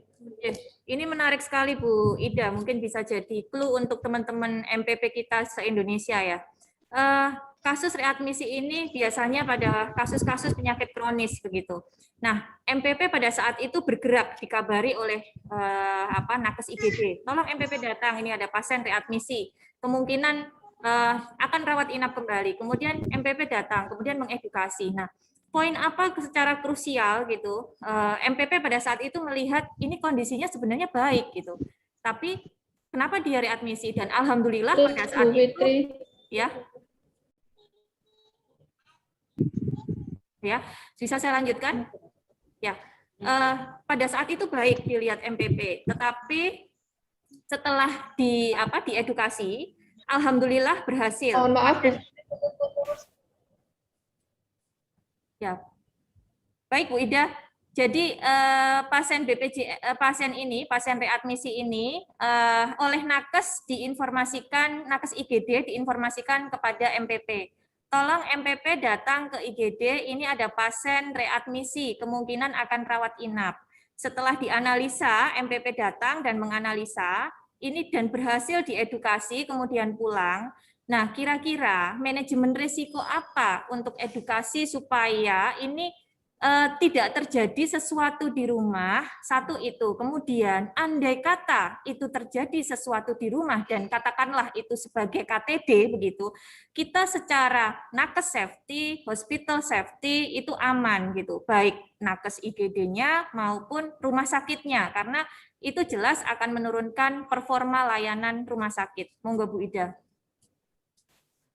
Terima kasih Dokter Emi. Kalau pengalaman kami, Dokter, pasien yang sudah masuk ke rumah sakit, readmisi atau tidak pernah kami tolak. Tidak akan pernah kami pulangkan kalau memang DPJP tidak memutuskan untuk dirawat inap. Kalau DPJP memutuskan untuk tetap rawat inap, ya kita tetap akan rawat inap. Dengan konsekuensi akan menjadi kerugian rumah sakit terkait dengan biayanya. Lah, hal-hal seperti ini, tadi yang sudah saya sampaikan di depan, harus terdokumentasi. Kasus-kasus apa saja yang readmisi, DPJP siapa yang readmisi, yang paling banyak readmisi. Nah, hal inilah yang akan kita kelola di kemudian hari agar proses atau kejadian readmisi ini tidak terjadi. Alhamdulillah di tempat kami, readmisi tidak pernah kita tolak dan kita suruh pulang, meskipun kalau pasien ini membutuhkan rawat inap. Kalau seperti itu, readmisi kemudian kita pulangkan, kesannya kita ini melangkai DPJP. Bukan, kita bukan melangkai DPJP. DPJP dengan kita itu adalah partner kerja yang sangat kompak. Ada beberapa hal pertimbangan klinis yang memang pasien itu mengharuskan atau menjadikan dia readmisi, dan ini tidak mungkin kita tolak. Nah ini kalau di kami, istilahnya kami itu sudah didoktrin oleh gubernur tidak mengharamkan menolak pasien. Kemarin pulang, hari ini masuk pun ya tetap kalau memang ada indikasi untuk rawat inap ya tetap akan kita rawat inap. Nah, inilah yang akan menjadi pembelajaran, harus dicari solusinya, harus dicari akar permasalahannya. Kenapa sampai pada kasus A, kasus penyakit A oleh dokter B, ini kok bisa readmisi? Berarti tadi yang saya bilang, pasti ada sesuatu hal pada saat dirawat sebelumnya. Apakah pelayanannya belum tuntas? Apakah ada hal-hal atau discharge planning-nya belum berjalan dengan baik? Atau edukasi kepada keluarga yang belum pas? Jadi selama ini kami tidak pernah memulangkan pasien untuk readmisi. Jadi readmisi pun tetap kita akan kelola, tapi data pasien readmisi akan menjadi bahan diskusi untuk perbaikan yang akan datang. Mungkin itu yang bisa saya jawab, Dr. Fitri. Oke, terima kasih. Bisa menjadi clue oleh teman-teman MPP Indonesia bahwasannya apa yang MPP lakukan itu tetap membreakdown dari yang diadviskan oleh DPJP, Bu Ida. Baik, Saya untuk bisa pertanyaan masuk. selanjutnya. Saya bisa masuk Oke, sebentar. monggo Dokter Niko, silahkan dokter. Sedikit tadi diskusi, habis itu saya akan masuk komentar. Jadi agar sangat dipahami, memulangkan pasien itu ranahnya ada di PPA, ya, dan pimpinan klinis PPA akan di PJP. Saya kira kalimat itu harus dipegang ya. Jadi kalau ada diskusi, MPP tidak pernah kami pulangkan, itu jangan-jangan, sebaiknya yang memulangkan itu tetap DPJP ya, ketua klinis. Saya khawatir salah tangkap nanti. Oh kalau gitu MPP boleh ya memulangkan ya. Jangan sampai salah tangkap. Nah, luar biasa tadi Ibu Siti Wahidatur menyampaikan satu topik yang dipilih oleh IMPI. Topik ini sangat baik, namun berat ya memang ya. Peran MPP dalam kendali mutu dan kendali biaya ini berat. Sudah disampaikan berbagai aspek, saya kira luar biasa. Saya ingin tambahkan beberapa hal. Pertama, betul kompleksitas rumah sakit, kerumitan rumah sakit. Kita mulai dari satu, regulasi. Jadi rumah sakit itu heavily regulated, ya, diregulasi secara banyak, berat. Itu poin pertama. Poin kedua, di dalam rumah sakit ada dua sistem pokok, sistem manajemen dan sistem pelayanan klinis. Nah, tentu dibantu sistem ketiga, komunikasi, IT, ICT. Nah, jadi ada satu literatur memberi gambaran segitiga pasien, manajemen, nah sistem manajemen rumah sakit lah diberi gambar, dan PPA, tiga segitiga ini. Nah, disinilah MPP berposisi di tengah-tengah. Nah, bagaimana ini? Berposisi di tengah-tengah antara sistem manajemen dan sistem pelayanan klinis.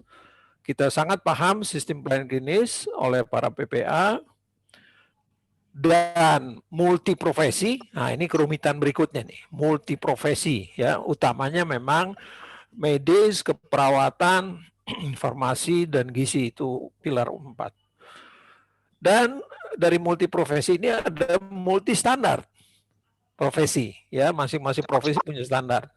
Sehingga dikumpulkanlah dalam clinical pathway yang terintegrasi, tentu berangkatnya dari PPK. Bagus sekali tadi ada Gesana ya, gerakan sadar inasi bijis, bagus sekali. Nah, kemudian sistem manajemen. Jadi kalau kita lihat pasien di ruangan, tidur di tempat tidur, maka di situ ada unit ranap. Ada PPA yang bekerja dengan PPK clinical pathway, walaupun tidak semua penyakit dibuat hal tersebut. Dan ada manajemen unit, kepala ruangan. Nah, inilah MPP menjadi jembatan khususnya di kendali mutu dan kendali biaya. Jadi memang implementasi di lapangan ini sangat penting dipahami, adanya PPA dan saya kira sudah dipahami, dan kemudian kepala unit, kepala ruangan secara keseharian di lapangan itu. Nah, jadi dari angle sudut pandang ini tadi sudah dijelaskan oleh Ibu Wahidatur tadi, berbagai implementasi yang ada, dan sangat bagus bahwa MPP juga masuk dalam komite mutu, karena di sanalah secara makro di rumah sakit dilakukan evaluasi yang secara periodik, tentu makin lama tentu akan makin menghasilkan perbaikan-perbaikan yang ada. Saya kira itu aja tambahan saya. Terima kasih. Ya, terima kasih Dokter Niko atas penekanannya. Ya, terima kasih dokter terkait dengan MPP tidak boleh memulangkan, itu memang betul. Maka dari itu kami tadi menekankan dan mempertanyakan ulang, mengkonfirmasikan agar menjadi clue untuk teman-teman MPP, agar teman-teman MPP ini bisa menjaga hubungan baik dengan DPJP. Jadi tidak salah persepsi dan salah langkah dalam menanggapi itu. Ya, untuk pertanyaan berikutnya dari Rumah Sakit Siti Fatimah, tidak disebutkan nama. Maaf, mau tanya, untuk CP, apa ada presentasi obat pemeriksaan penunjang dari tarif Ina Cibijis? Misal batal minum obat, batal minimal obat 30% dari tarif Ina. Sangat sulit kalau pasien dengan diagnosa Ina Cibijis minimal. Mungkin maksudnya, apa ada presentasi obat pemeriksaan penunjang dari tarif Ina Cibijis itu? Mungkin Bu Ida bisa menjelaskan.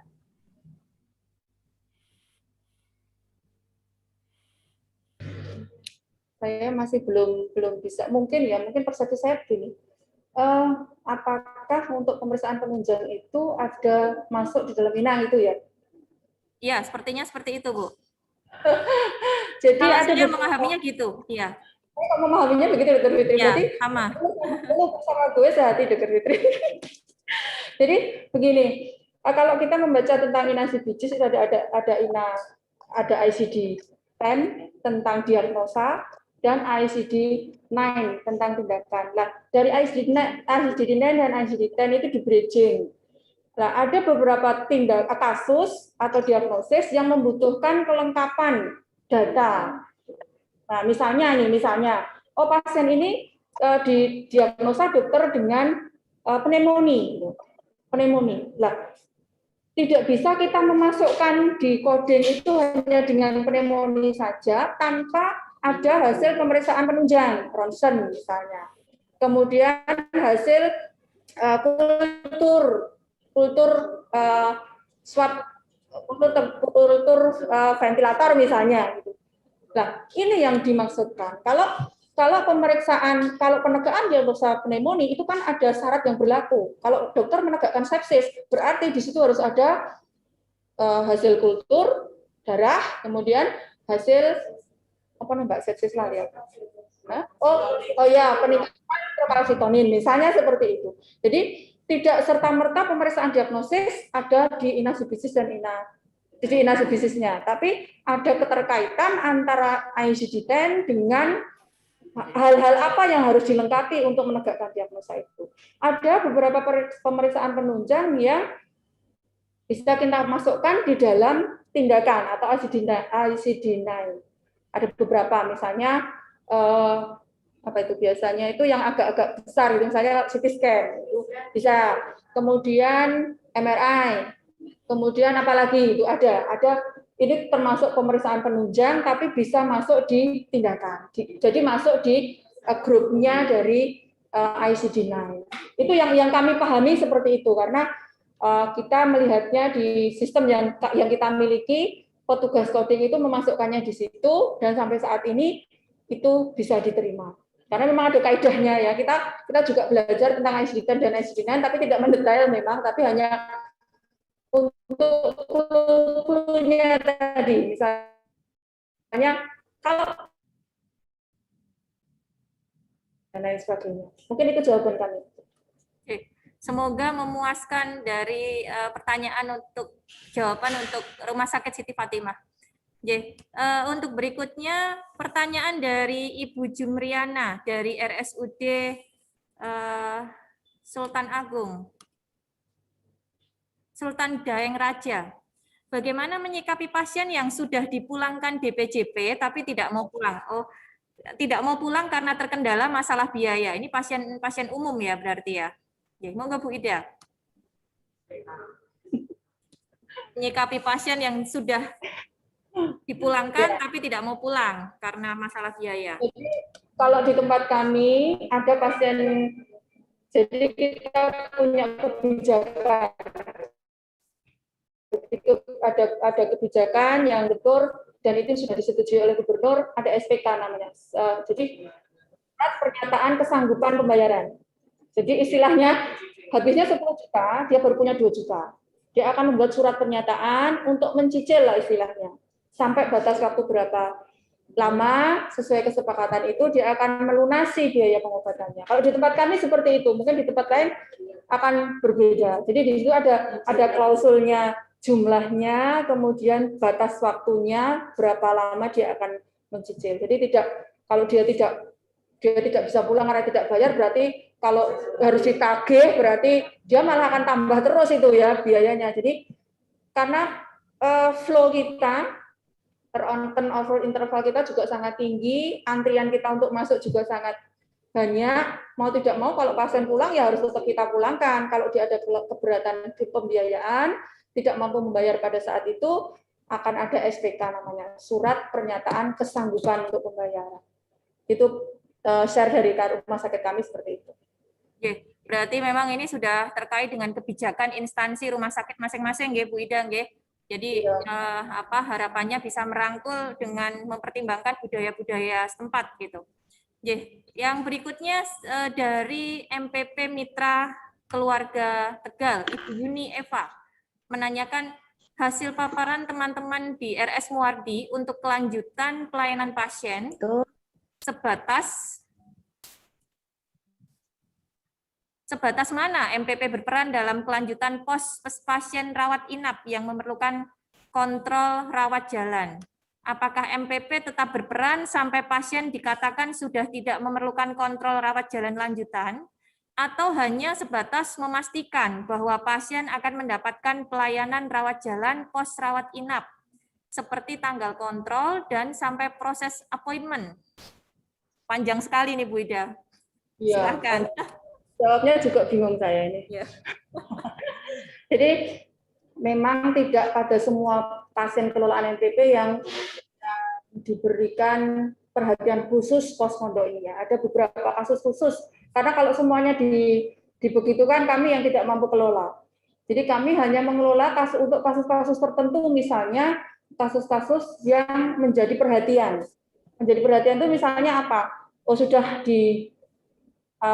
di-upload di media massa misalnya tentang pasien-pasien dengan transplantasi ginjal, itu juga kita harus pastikan tanggal berapa dia harus kontrol, mengingatkan kembali dia kontrolnya di mana, dan lain sebagainya. Kemudian pasien-pasien pos bedah jantung. Kasus-kasus seperti ini memang menjadi salah satu fokus kami. Jadi untuk pasien-pasien pos bedah jantung, biasanya kita akan mengingatkan dia, sebelum dia kontrol, dia harus kontrol di mana, dan apa yang harus dia bawa. Tapi untuk kasus-kasus yang lain, kami belum mampu mengelolanya. Jadi memang hanya tertentu. Kemudian ada juga kasus-kasus misalnya kemarin manusia kayu gitu ya. Itu juga menjadi fokus kami. Mungkin itu yang saat ini bisa kami sampaikan Dr. Fitri. Kami memang belum mampu kelola untuk semua kasus kelolaan MPP untuk di follow up sampai dia post kontrol. Itu Dokter. Terima kasih, menarik sekali Bu Ida. Untuk selanjutnya Bu Ida, ini apakah di Rumah Sakit Dr. Muwardi ada kelolaan pasien dengan gelandangan atau pasien dari Panti Breda yang oleh DPJP sudah tidak ada pelayanan, tetapi kami rumah sakit tidak bisa memulangkan karena tidak kunjung dijemput oleh dinas terkait ya, dinas sosial mungkin maksudnya.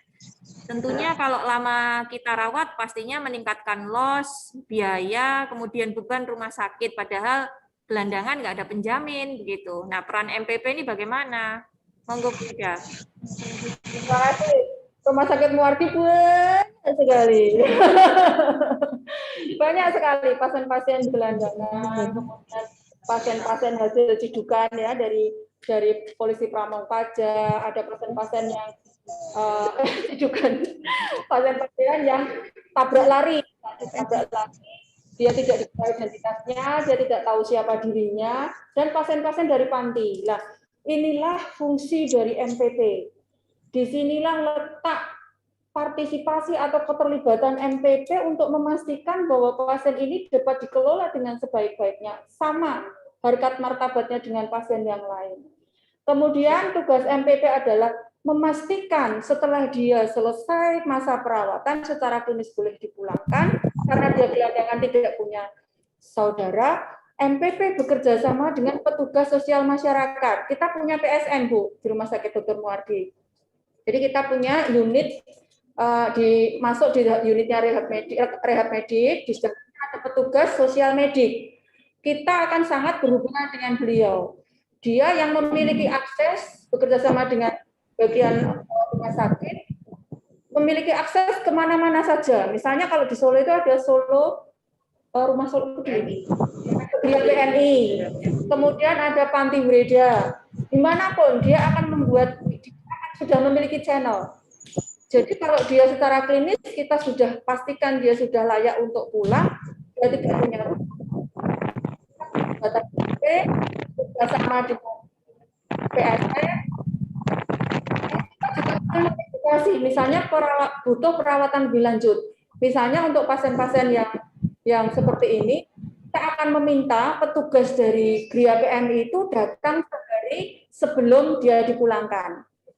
Apa? Memastikan misalnya, pasien ini nanti butuh sonde dengan ukuran seperti ini dan lain sebagainya. Karena kalau di tempat di Solo itu ada Gria PMI itu banyak juga di dalamnya, di situ ada perawat. Jadi ada proses timbang terima yang kita pastikan akan dijalankan oleh yang menerima pasien ini. Kalau pasien ini kembali ke panti atau dirawat lanjutan di panti atau dirawat di Gria PMI, di Panti Breda dan lain sebagainya. Jadi melibatkan petugas sosial medik di rumah sakit. Itu Bu. Berarti melibatkan social worker ya Bu Ida? Ya, di sini. Ya, social worker. Yeah. Mungkin ini pertanyaan yang terakhir ya ini sepertinya. Tapi mungkin nanti kita kasih kesempatan satu penanya secara lisan Bu Ida setelah pertanyaan ini. Ini di luar kendali mutu dan biaya. Untuk dari Ibu Indah Mardianti, untuk RS di mana MPP terdiri dari dokter umum dan perawat, apakah ada perbedaan peran atau tugas dalam menjalankan fungsi MPP atau sama saja? Monggo Bu Ida. Mungkin kami berbagi pengalaman ya. Jadi selama periode kurang lebih 10 tahun saya menjadi MPP, itu di awal-awal kami dulu, itu MPP juga ada dokter. Dokternya bahkan dokter spesialis ya.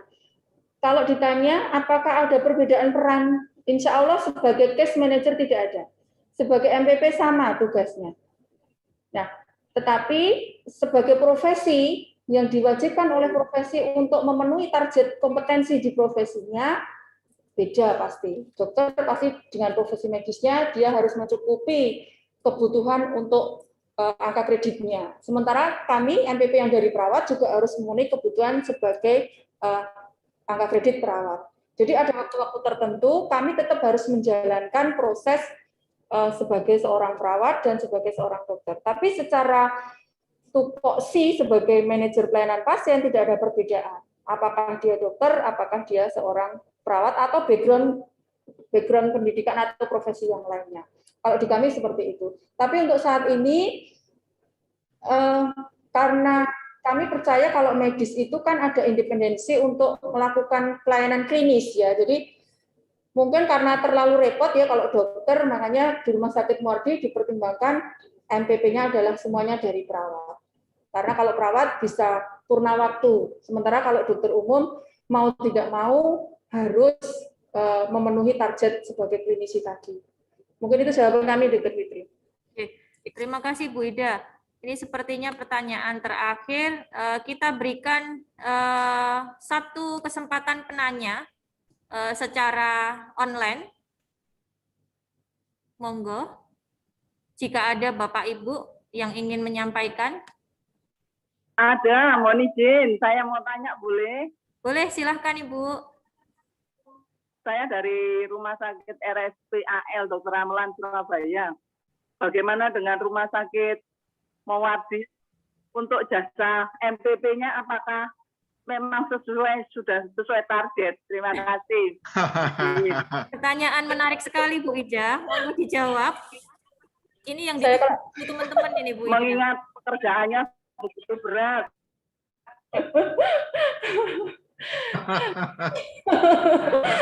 Terima kasih Bu, pertanyaan yang luar biasa ini sebagai gongnya ya Bu Fitri. Ya, betul. Pasti ujung-ujungnya adalah ini, apakah istilahnya, apapun istilahnya ya, ada yang bilang remun, ada yang bilang jasa pelayanan atau apapun, pasti akan dikejar sampai di sini karena sebagai profesi memang ada kewajiban atau hak untuk diakui sebagai profesinya adalah dalam bentuk jasa, ya. Nah, kalau di Rumah Sakit Dr. Muardi memang kami belum menerapkan remunerasi, Bu. Jadi kami pemerintah Provinsi Jawa Tengah belum menerapkan sistem remunerasi untuk SDM di Rumah Sakit Dr. Muardi dan sama di 7 rumah sakit lainnya. Jadi kalau ditanya tentang, jadi kalau di kami ada jasa ya, kalau di kami ini ada namanya jasa pelayanan, masih namanya jasa pelayanan, belum remunerasi. Jadi pembagian jasa ini berdasarkan poin, jadi berdasarkan indeks ya, berdasarkan indeks. Jadi selama ini indeks dari, misalnya ini, indeks ini berdasarkan dari 1 masa kerja, pendidikan, jabatan. Ini garis besarnya saja ya, tapi perinciannya banyak itu nanti. Perinciannya banyak, dari jabatan itu ada 1, 2, 3 dan lain sebagainya. Tapi secara garis besar, jasa yang kami terima itu berdasarkan itu. Jadi ada pendidikan, masa kerja, dan jabatan. Dari jabatan ini, indeksnya akan berbeda masing-masing jabatannya. Jadi misalnya kalau karena MPP ini basicnya harus pernah menjadi kepala ruang, otomatis indeks dari MPP adalah di atas kepala ruang. Jadi kalau di kami kepala ruang itu indeksnya 25, MPP indeksnya 30. Nah, 28, 30 ada yang 2. MPP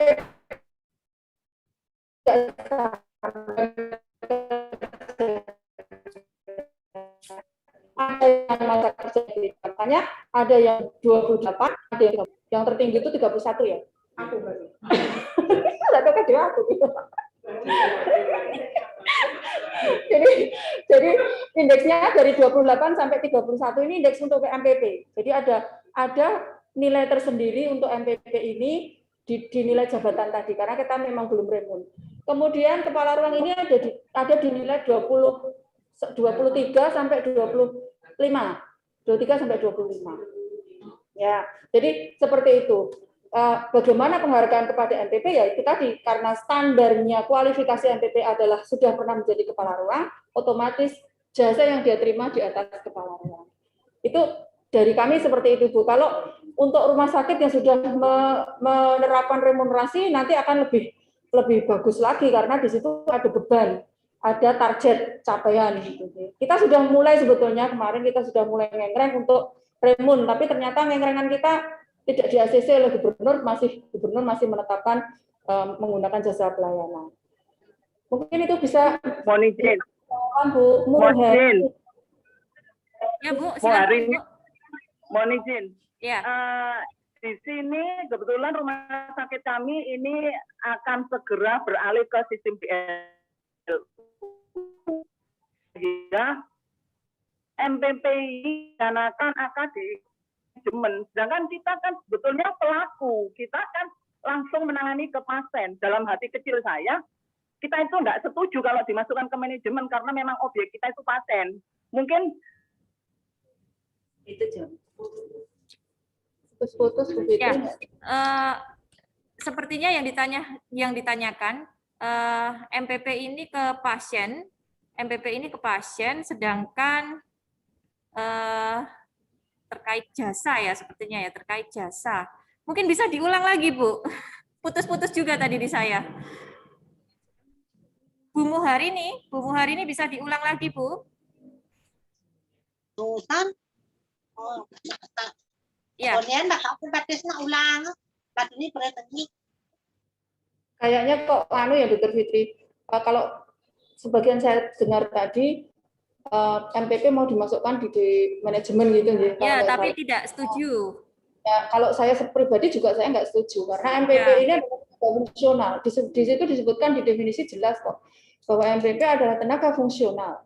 Jadi dia bukan di manajemen rumah sakit. Maksudnya manajemen itu manajemen benar, dia ada proses manajemen di situ, tapi bukan kalau manajemen yang dipersepsikan itu adalah pejabat struktural ya.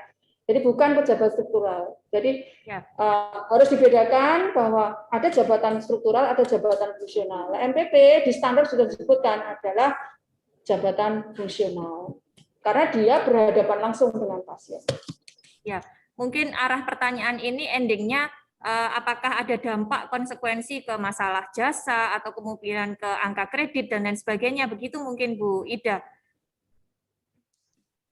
Ya kalau ini pendapat pribadi ya, pendapat Ya. pribadi.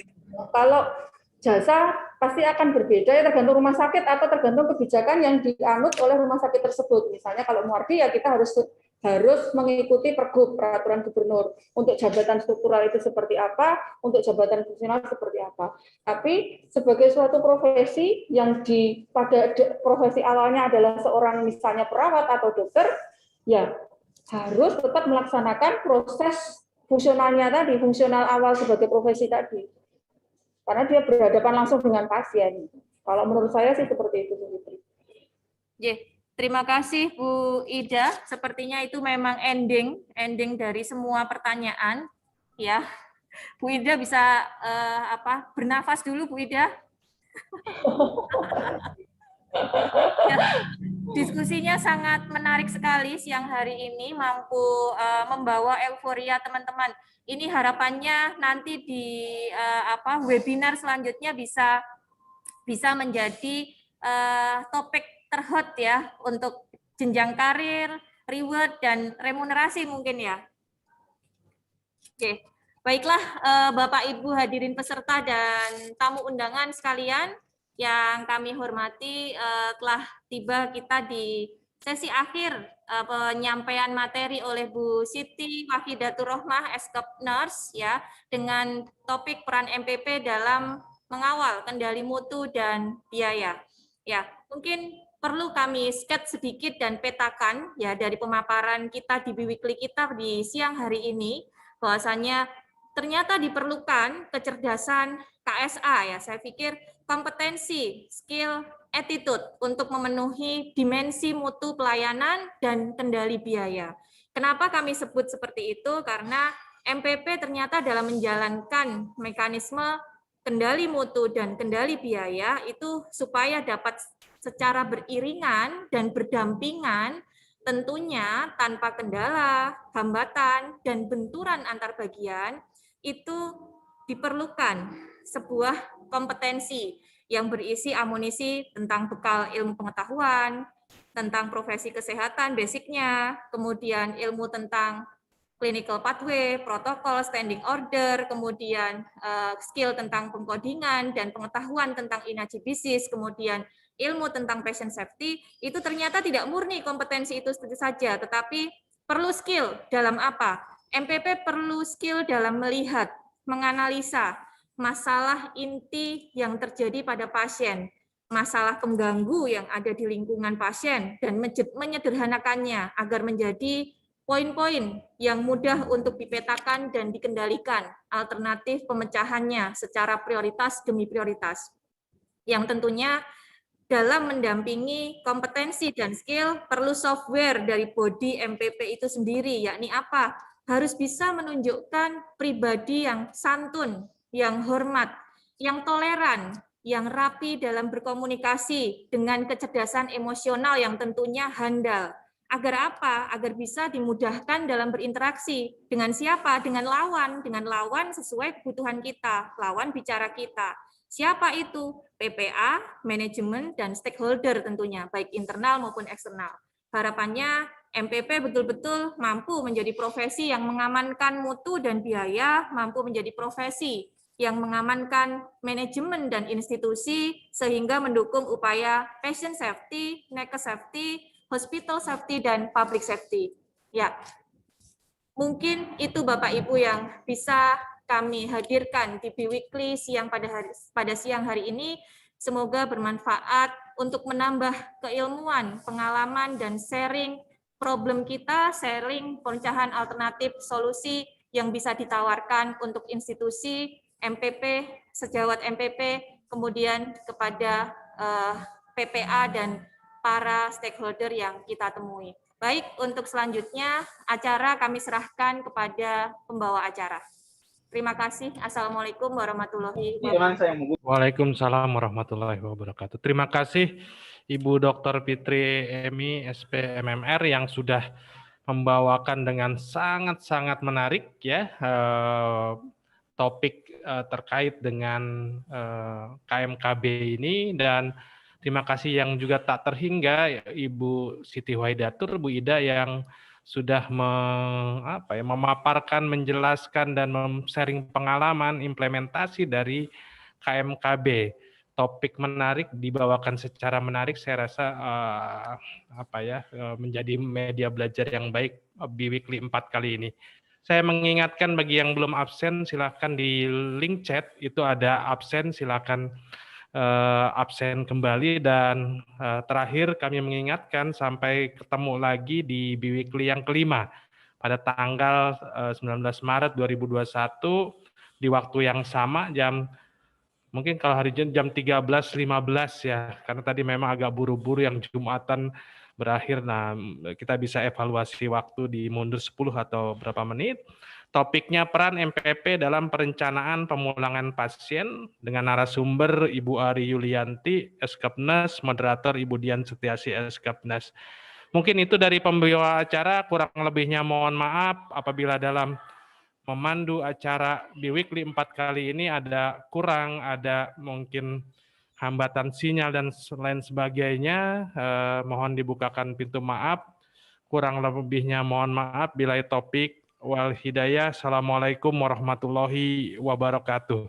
Selamat siang menjelang sore buat kita semua. Ya. Waalaikumsalam warahmatullahi wabarakatuh.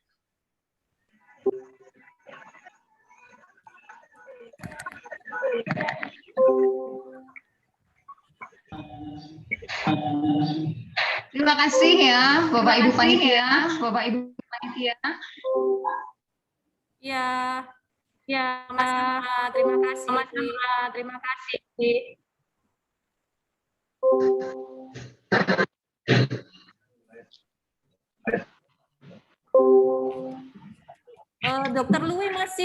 Dokter Lui masih hadir di sini.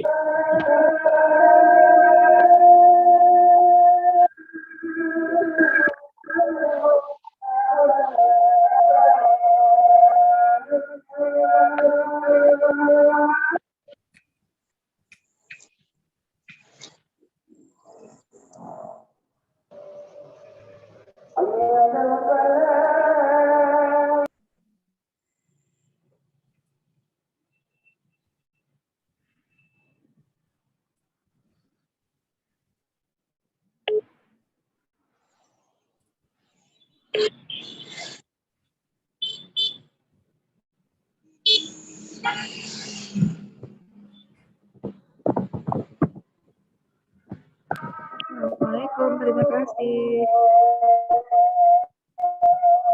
Izin live.